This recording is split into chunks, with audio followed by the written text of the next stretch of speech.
Hello, friends. My name is Host Eric, and I am the host of Talking with Famous People. And today I'd like to talk about extroverted feeling and extroverted thinking and extroverted butane. In particular, actually, I'm talking about extroverted feeling, extroverted thinking, and introverted thinking. I'm not really discussing introverted feeling at the moment, which is more unusual that you talk about three of them without the fourth. But in this case, it's because three of them are meaningfully used to solve problems, and their approaches to solving problems. Whereas FI is more of an approach towards determining what counts as significant as a problem. It's like figuring out what problems matter rather than solving them. I'm motivated to make this video by experiences because I'm an SI user, fourth slot SI, not an NI user in the conscious stack. I begin ideation from experience. So I'm drawing from two particular experiences here and making a comparison and creating meaning from that experience and the contrast that's drawn between the two experiences. I'm going to use as examples in order to present ideas about these conceptual rhetorical tools we have called cognitive functions. And they are that. They're rhetorical tools. It's a way of understanding, not really descriptive of anything. It's rather taxonomical. So if you look at the whole of human experience and the way that people interact with each other and the way that they act and the way that they think and feel and stuff like that, to the extent that we have such data available to us as external to those people, you can taxonomy that as in terms of values, in terms of strategies, in terms of frequency of use, type, manner of display, whatever. Lots of different means by which we can understand the display of data available to us. We can taxonomy it in lots of different possible ways, but some ways are going to be more consistent with what one might refer to as an underlying architecture. So there is an underlying architecture to things. I've been reading about octonions lately, which apparently are the underlying architecture of all reality. It's 8 dimensions, and I've been thinking a lot about this because obviously there's the coincidence that there's 8 functions, 8 dimensions. But the reason there are 8 dimensions, you can articulate what they all are almost already. You know that there's if you have one number, the only thing you can represent is it links only to an observational frame. So it's like if I have 1, the number is only meaningful in its relation to my imposition upon this moment and experience that this is the one thing I'm talking about. If you have 2 numbers, 1 and 1, then they can relate to each other as well as to just your observation. So the first dimension is observation. Or, in other words, meaning. Which is basically the difference between existence and non-existence as an agent. 2 numbers is space, or it's really, it's 2 numbers is relative absolutes. So it's like 1 number is subjective absolute, 2 number is relative absolute, 3 number is absolute relatives. So 3 numbers you start getting into, you can put coordinates for things, right? You can say this is this tall, this deep, and this wide, and you can know meaningfully the scope of an object. You can curtail the scope of an object, you could say. So 4 numbers is time. So then you've got observation. You've got, this is not what I said the video was going to be about. It's actually just preface. But okay, you've got observation. You've got absolute. You got relative absolutes. You've got absolute relatives. That's the third. That's space. You've got I guess you'd say turn-based time is fourth because they have to be sequence. for meaning. You'd say real experience-based time is fifth. That's to say, real time. The fluid time is fifth. I would say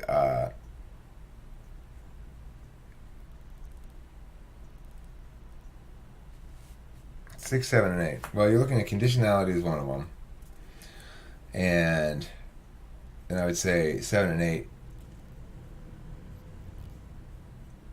You're talking about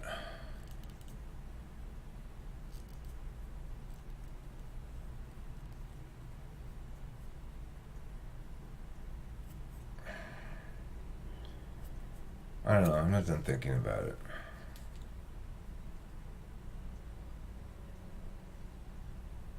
I guess what I would say is emergence is 7 or 8. And somewhere in there is probably fluid dynamics. So I don't know. Regardless, not on topic at all. That's hopefully it was interesting enough to leave in here. I might have to start the video over. Here's what happened with Kim and me. So with me, with the City of Pomona stuff, I took a pure TI approach. The reason I fought this battle and not some other battle is because I could see how all the argumentation played out in it. I knew I was going to win all the arguments. I might not win some if I were to worry about outcomes. Well, but the judge could still disagree with you even if you're right, Eric. Well, that's true, but I'm not going to worry about that because I have faith in my NETI. I have faith in my ability to use the leverage associated with any TIFE. Because I'm not just playing TI games. I'm playing TI games under an understanding of an FE framework that says people don't want to look bad. Now, making them look bad then would seem like a bad idea. Except what I'm saying is I'm positioning them such that if they do this, I'll make them look bad this way. If they do this, I'll make them look bad this way. And the way is always I'll win the argument decisively, make it abundantly clear to everybody that I've won the argument, that they have no answer to my points, etc., etc. And then, at that point, if they rule against me, well, I'm not really chasing the outcome anyway. I've already accomplished my outcome, which is to be heard and to have an opportunity to argue the chains. If I have an opportunity to argue the chains, I'll win on the merits. Assuming I'm down to fight. If I'm not going to win on the merits, I'm not going to be down to fight, even if I could win on some squirrely shit. Because I assume better of others than I ought to. Like, I assume other people are better at this than, not that I am, but that they are.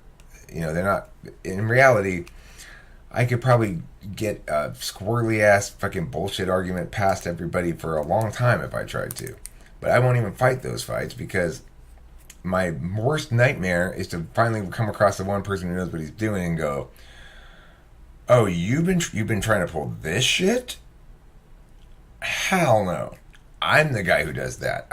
I don't want to be subject to that, right? So I don't fight fights where I can be caught. This one was a perfect storm. People didn't quite get that. Like, well, why are you telling them? Because it was a perfect storm. But even in the perfect storm, there are always ways in which you can misplay shit that gives them ways to win. So I'm not going to misplay anything. And that means cutting off any angles for myself that might seem tempting, but are going to be a misplay on the argumentation. That includes stuff like it includes anything that involves arguing against the truth. So while I could have argued that I could have withheld information about my state of physical being in hopes that they'll give me more money because maybe I'm injured, or try to assume that I should get money because being assaulted, you get money when you're hurt or something.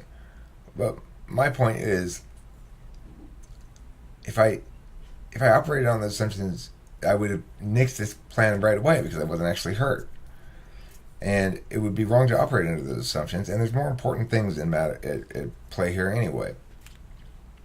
The issue isn't one of actual harms or damages or impacts as far as I'm concerned. It's one of principle. It's one of, well, that's not fair that that happened. So it's like, I don't want to be a peasant. I don't want to be, pushed around by an aristocracy. So I'm going to call bullshit on it. And that's why I'm calling bullshit. So that's what I'm going to argue. I'm not going to argue something that's not actually something that matters to me because, look, does money matter to me? Sure. But I'm saying I'm not going to, if I wanted money, this would be a bad case to pursue. It probably doesn't have much money in it, is what I would have thought. Which is why it's important to follow your principles if you're like me, because you can't consider things like that. That's why I countervalue TE. I took a pure TI approach with the promoter thing, and it worked for me.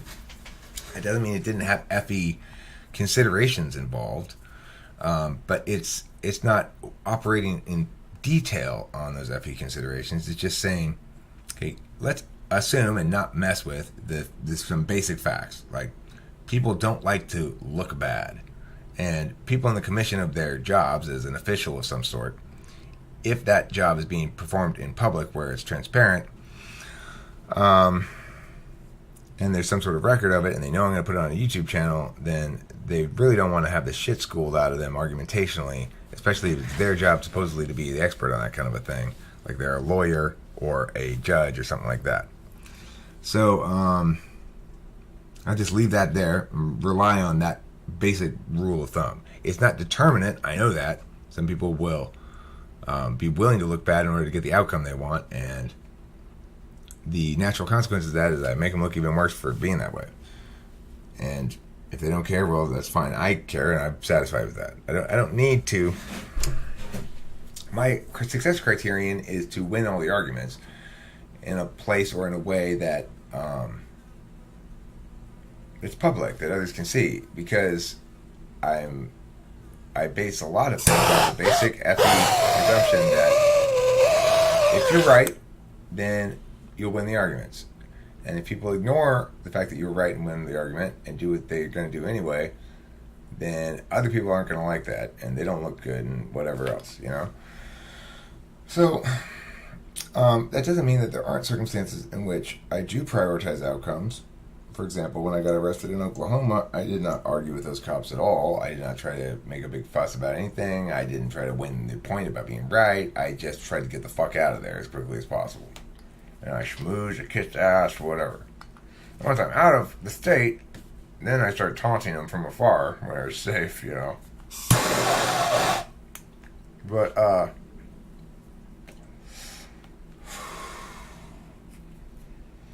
alright, so now let's look at the corollary with Kim. So I got Kim a car not that long ago, or it's Kim's car, because I drive her car all the time, so now she drives this car that I got. So, and she cares about what car she drives, I don't care. So I drive the FJ, which is a nice car. In fact, FJs they're crazy how much value they retain. Because Kim showed me a car like hers, which is, like 10 years old or something. $20,000. Toyota doesn't make FJs anymore, and FJ Cruisers anymore, and people really like them for some reason, and they have an amazing resale retention rate as far as value goes. So that's nice, it's cool. I like the FJ. There are plenty of things I like about the FJ. But regardless, Kim wanted a car that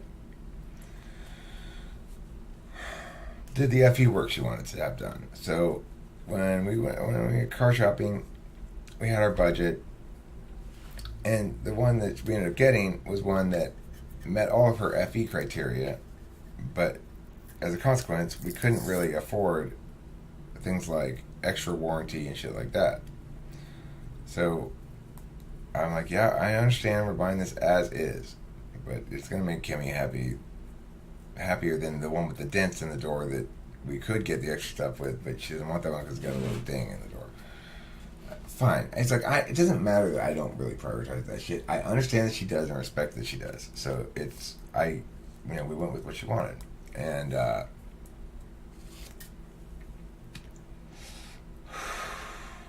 so I sat there and signed off all my my expectations, basically, sign that I understood I had no expectation of them fixing it if anything went wrong, blah, blah, blah.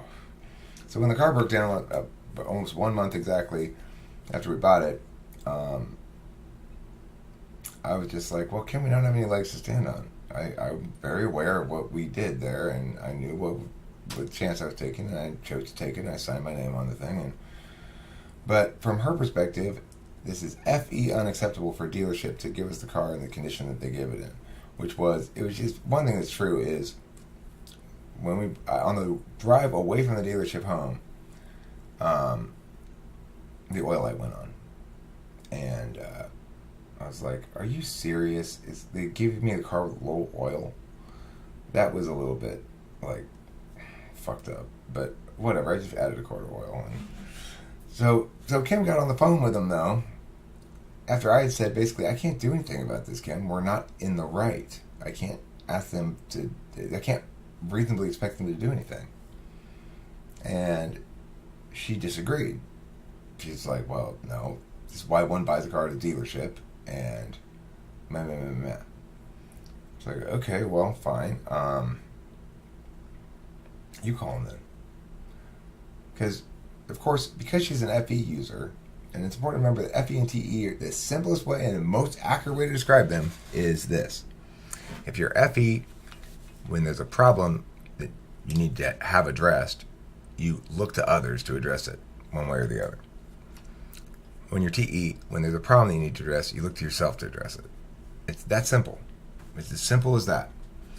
What's the best way to get my problem solved? Should I seek the fact that other people probably know better than me about how to solve any given problem? Because, after all, I have my own ability to solve problems. Everybody does, but I don't have everybody else's experience. I only have my own. So, since somebody else has spent a lot of time building dams, let's say, and I've never done it before, I'd be better served to ask them to help me build the dam, or ask them what to do or something, than to try to figure it out myself. That's FE wisdom. TE wisdom is,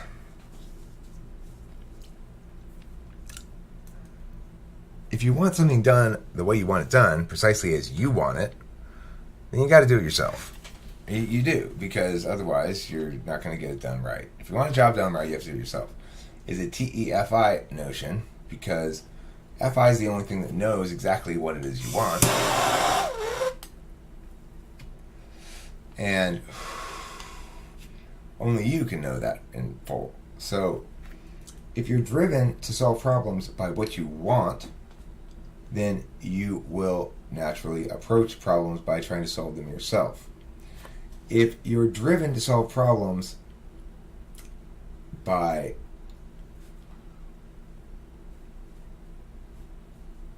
the need, like, FE users are much more likely to encounter problems where they didn't anticipate it, Oh shit, there's this thing in front of me. Well, why didn't they anticipate it? Because if you're in the habit of solving problems yourself, you're also in the habit of anticipating how things play out step by step by step. So, I'm not in the habit of solving problems by myself attentionally. I'm in the habit of looking to others. I'm in the habit of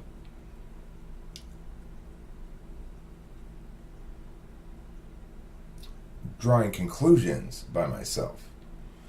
So if you're FI, you're also in the habit of drawing conclusions by yourself.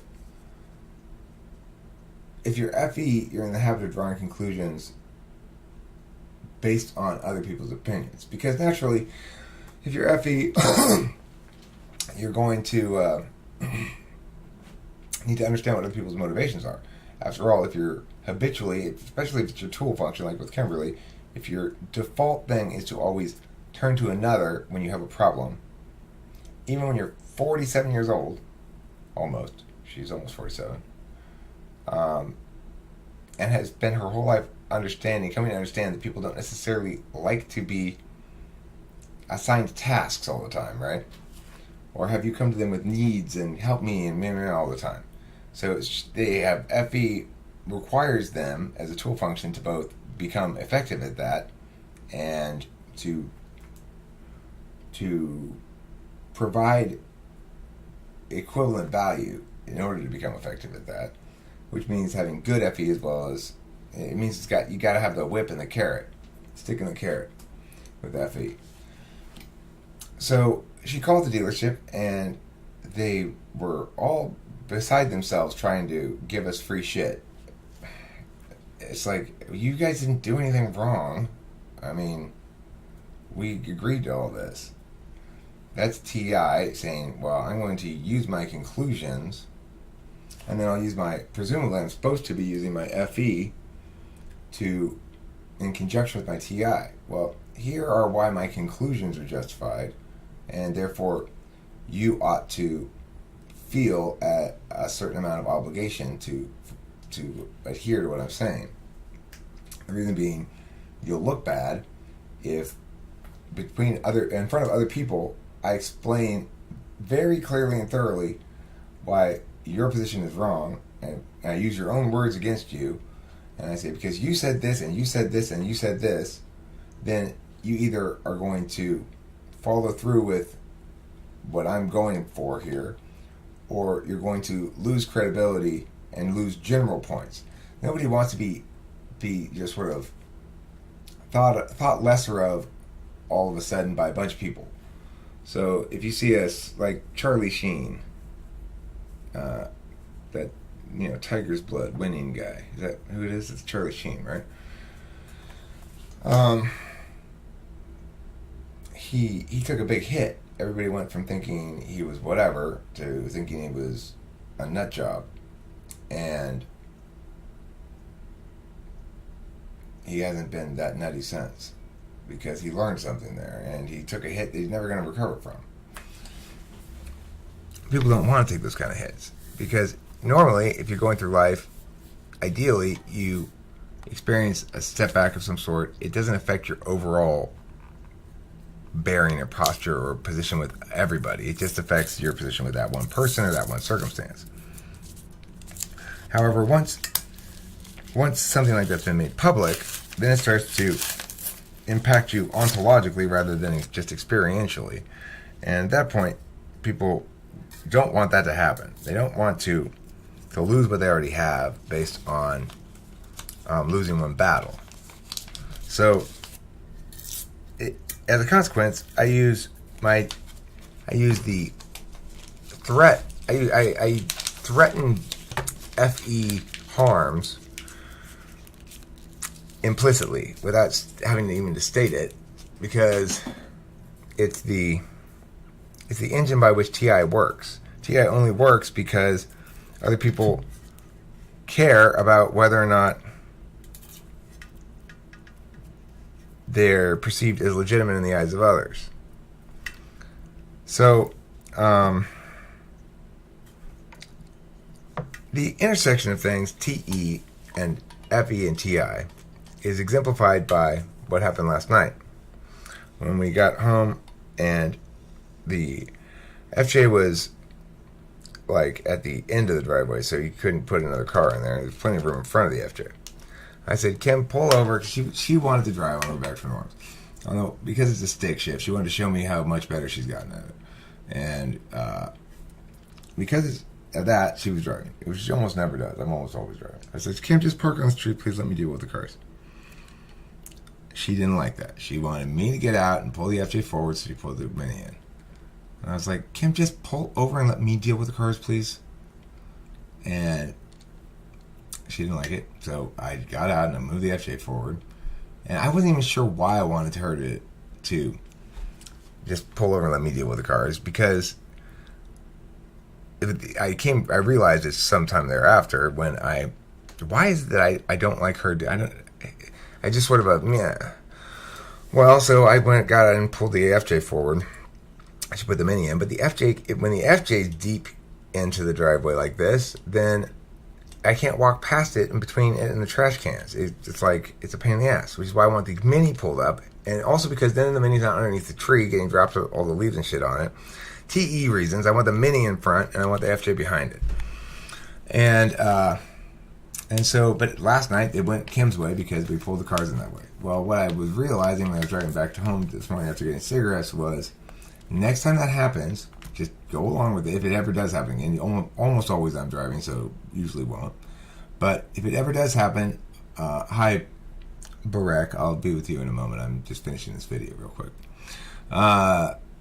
If it ever does happen again, what I'm going to do is say, okay, I'm just going to do it Kim's way, and then I'm going to wait for her to go inside, and then I'm going to move both the cars out, and I'll move them back in again. I thought, but that's so inefficient. And then I realized, no, it's not. Be perfectly cheerful about doing it, and let her see it, and make her have to experience the fact that her ridiculous, arbitrary desire to do it her way ends up making me have to waste some time doing this thing, and then her FE will kick in, and she'll be like, oh, this is bad. This doesn't look good for me. He's going to be able to use this as an FE argument against me. She doesn't, and so she's still going to be responsive to that kind of thing, even though I'm not going to use that FE argument against her, because I don't use FE arguments like that in the particular. I use it as a base to build my TI arguments off of. I don't really have any TI arguments. They're all TE arguments as to why we ought to park it the way I want to park it. And the TI arguments line up with hers. Why should I just arbitrarily get my way when she can get her way just as easily? And just because I prefer it from a TE perspective, well, that's subjective. The fact that I don't want the mini underneath the tree, I want the FJ underneath the tree, that's subjective. It's not objective, so it's not going to win any TI arguments. So that's the intersection of TI, FE, and TE. What I realized is the TE thing to do there, in other words, the outcome-oriented thing, if I want my outcomes, is to not do what makes logical sense, which is argue the point in some capacity, try to convince her that we should prioritize TE outcomes, or that my way just makes more sense, or that she should defer to me, or some other bullshit like that, but rather to just do what you want. It just costs a little bit of extra time. It's not a big deal. It is slightly less efficient if we don't factor in the FE impacts of it on her, in which case it's actually the best thing I could possibly do is just to sweetly and without concern or comment undo the wrong thing that she did and redo it. It's just that easy. And then, and you can always save this, but the TI part of me goes, and that'll be a perfect thing to reference later on when you're trying to win some other point that's relevant. Like, I'm just always preparing for how the arguments play out, and what's useful potentially down the road is something to reference. Of course, with Kimberly, it's not going to do me any good, because winning TI arguments with her, she does care about consistency, she does care about TI, but in the moment, it's not, she sees it as an FE attack. She sees a TI attack as an FE attack, and thus she responds with FE, not TI.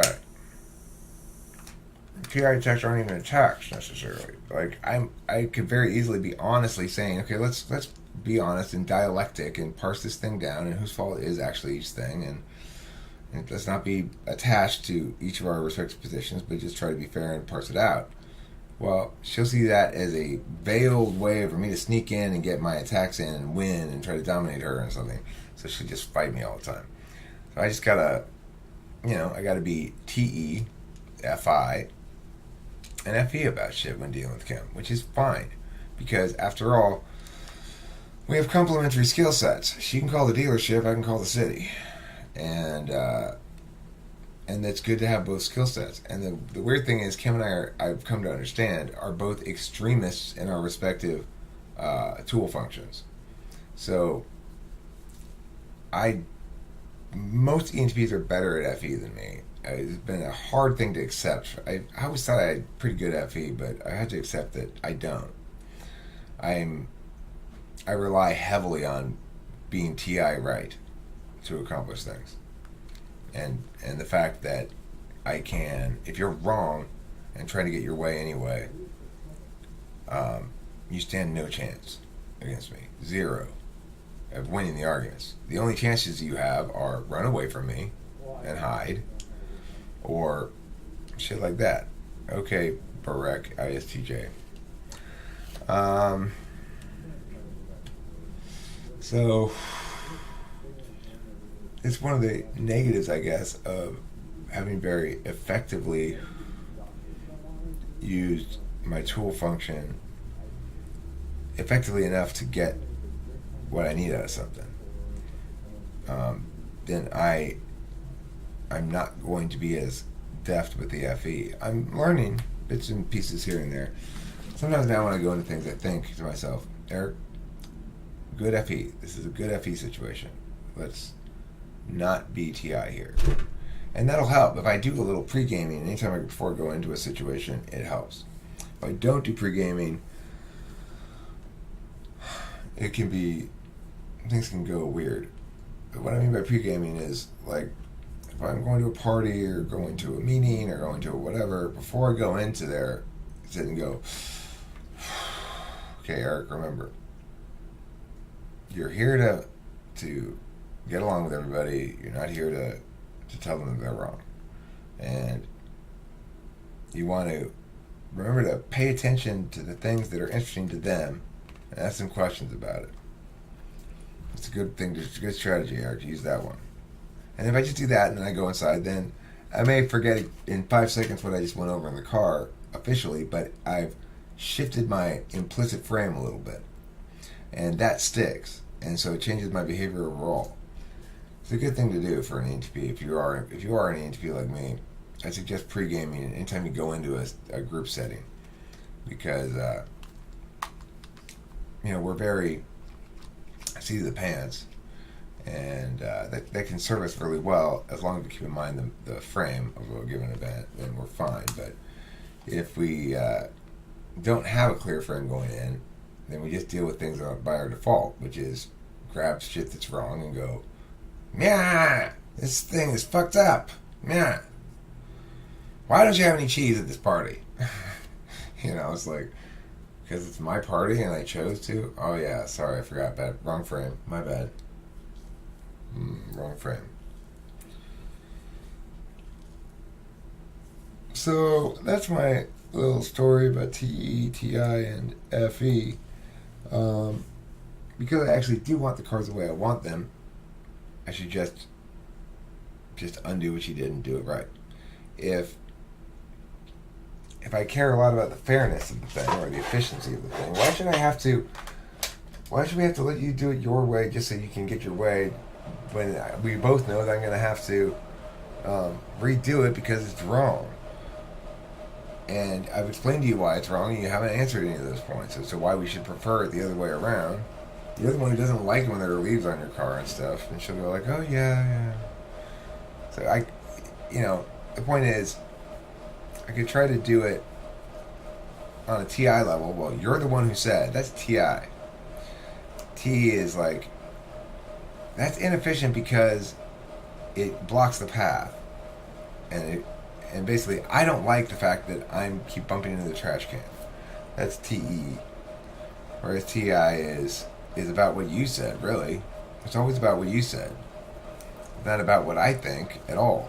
It's not about subjectivity. I'm saying these words, these are the things that I think, but TI always attains its legitimacy based on what you said. Well, we both agree that meow, meow, meow, meow, so what I'm saying must be true. It doesn't matter who's saying it, right? These words must be true. If the thing that you're asserting must be true, then these must also be true. It's always about what the other guy's saying. So that's why it's linked with FE as well. It's objective in that capacity. And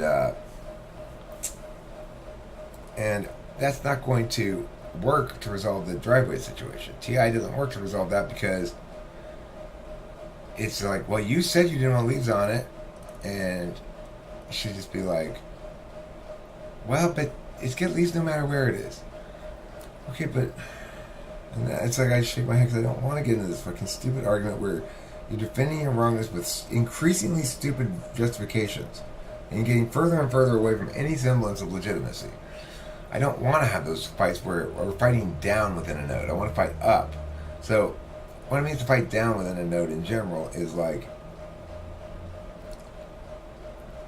I want to argue about whether or not we should go have fast food right now. I don't want to argue about if we do decide to go have fast food, whether we should prefer hot or cold fast food. I don't want to argue even more. I don't want to argue about if we prefer cold, should we get Subway or Jimmy John's? So I try to. I want the arguments on any given issue to be as close to the top as possible. I don't want to get stuck down in it's some sort of argument about a detail, whether or not the person said the sentence 1/2 second before he struck me, or right at the same time as he struck me, or it doesn't fucking matter, because that's not what's at issue here. What's at issue here is not that's making a point of fact that where there is none. It's like, yeah, but the facts are unclear here as to whether he struck you first or he spoke first. It doesn't matter, because regardless, he didn't afford me enough time to respond or even process what he said before striking me, and that's the only thing that's relevant. That's an issue of somebody trying to get you to bog down into irrelevant specifics in order to avoid the meaning progression that occurs when you actually establish things. So once we got that note established, okay, it's done. Fact is done. Now let's not talk about it anymore. We don't need to discuss. The fact is, we could say, well, let's go really, really minuscule. And yeah, but which part of the butt of the gun hit you first? Was it the top part or the bottom part? Well, did it hit with it was more like a 90-degree angle or 85-degree angle? Well, who the fuck cares? It doesn't matter. So that's the point, is that I don't like getting bogged down into shit like that. And that's what Kim will do with me if I start arguing on TI grounds about something like the driveway. It doesn't work. It's not worth the pain to me. It's painful trying to have arguments with her like that, where she just shifts ground and just shifts down to something irrelevant. I just can't tolerate it. So it's better to just use the TE approach and go, well, I'll just do it myself. I'll just redo it. But because I'm not because I'm an FE user, the thought that immediately pops into my head is, well, that's going to have this following FE impact on her motivations, and it'll probably solve the problem. So that's it for this video, and I know it was kind of rambly. I hope you enjoyed it anyway. I hope it conveyed information that made it worth the lack of structure to make up for, compensated for, or whatever. 37 minutes, kind of long. Thanks for watching. Don't forget to eat plenty of cheese.